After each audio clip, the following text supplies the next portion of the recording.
Hi, this is Dave Kahle. Here's a comment that I hear just all the time. It's quote, "I'm just too busy right now. Get back to me in a couple months." I'm amazed at how often I hear words to that effect. I've been in business for over 30 years, and I've talked to thousands of business people, and being too busy is by far the most common condition. Now we all know that there are occasional times when circumstances combine to create a situation where we just have to push through an overwhelming mountain of stuff to do. We really are, on occasion, too busy. Got that. However, those times are rare. The most common situation is that we are addicted to activity, and we have not developed the discipline necessary to say no to the unessential things in our lives and prioritize those that are left. And as a result, we live our lives and run our businesses in a flurry of activity, skipping from one task to another with no end in sight. The situation is an epidemic, and it is the degree to which it's an epidemic is, I think, unique to our age. Of course, throughout mankind's history, people have been too busy, but it's particularly unique to our age. Dr. Richard Swenson accurately described it in his book Margin, and I'm going to quote Dr. Swenson here. Quote, "The spontaneous tendency of our culture is to inexorably add detail to our lives. One more option, one more problem, one more commitment, one more expectation, one more purchase, one more debt, one more change, one more job, one more decision. We must now deal with more things per person than at any other time in history." Is that your life? I mean, that's my life.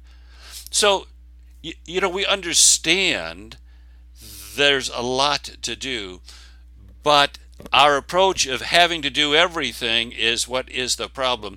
And there's several problems with being too busy.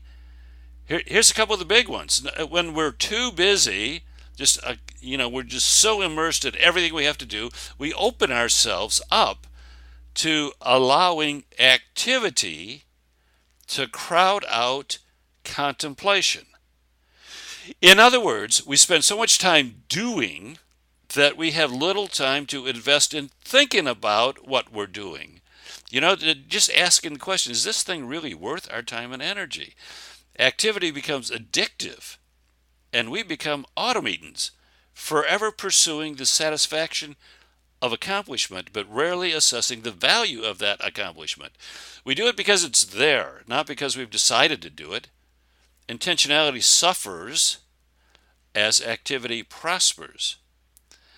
We run the risk of living a very busy life, but being busy with the wrong things. What if all these things we're busy with really weren't worth it, and we never saw it? So that's one big problem with the being too busy issue. Here's another one, and that is that mindless activity keeps us from achieving our potential. Now, when we do too much of the good stuff, we find ourselves rarely doing any of the best stuff. And so, since we don't invest our time where it will get the best results, or since we don't use our best gifts and talents, what happens is we settle for mediocrity as a result. Ned, who was the best manager I ever had, said this to me at one time. He said, "Dave, I'm at my best, doing my best work when I am not needed in the office. When I can shut the door and have no one need me, I can have my biggest and best impact on the business." Well, I found that little bit of wisdom to be true. While there is a time and place to be accessible and engaged in the business, you'll never reach your potential, nor your business's potential, unless you invest in working on the business, not in the business. Activity keeps us focused on what is, while the most effective introspection, vision casting, focuses on what could be. We generally come closer to achieving our potential and the potential of our businesses when we have a vision of what we could be and strive to attain that vision. We will never achieve what we could be if we are too invested in what is. Well, so here's some thoughts on if you find yourself being consistently too busy and you find yourself being addicted to tasks. Here's a couple thoughts. Number one, articulate a larger purpose. Now, there must be something that you want to become, something that you want to achieve, something that you want to impact that is larger and more significant than who you are and what you're doing right now. This picture of what could be can take the form of a written life's purpose and a business mission and vision statement. So create a document. Now, these documents clarify and solidify a deep yearning to become more, and thereby they provide motivation for yourself and all of your stakeholders. They can provide daily direction to bubble up the best things in your potential to-do list. You could ask, for example, does this task bring us closer to our purpose? If so, let's do it. If not, let's not. So every opportunity, once you have that articulated document of a larger purpose, once you have that, then every task, every opportunity can be measured against that.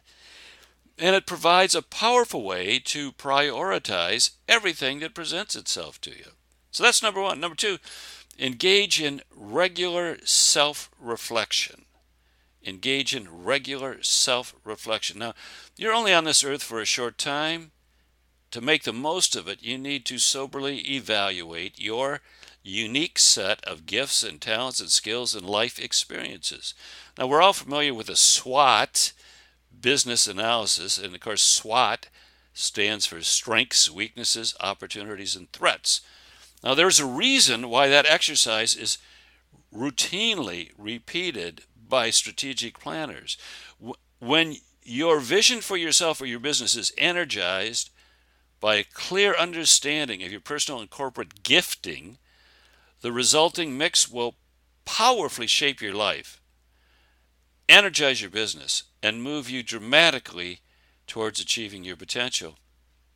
That articulation of your gifts and talents can, like a vision statement, provide a day-to-day direction and a means of prioritizing every task and every opportunity. You just ask yourself, does this opportunity or does this task fit my set of gifts and experiences, or in the case of a business, our set of gifts and experiences?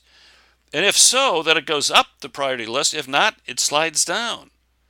So a vision statement, a mission statement, a purpose for your life, that document, and couple that with the discipline of regular self-reflection. Now here's another one. Number three, develop discipline. You heard me use that word several times. I just so believe in discipline. So number three, develop discipline. What that means is to implement the two strategies I just mentioned, you'll need the discipline to stop what you're doing and invest time in those two strategies I just talked about.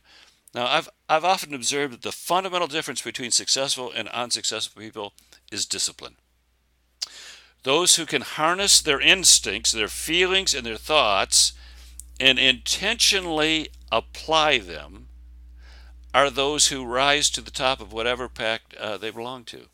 They have the strength of will and the soundness of character to do the best things because they know that those things will serve them well in the long run.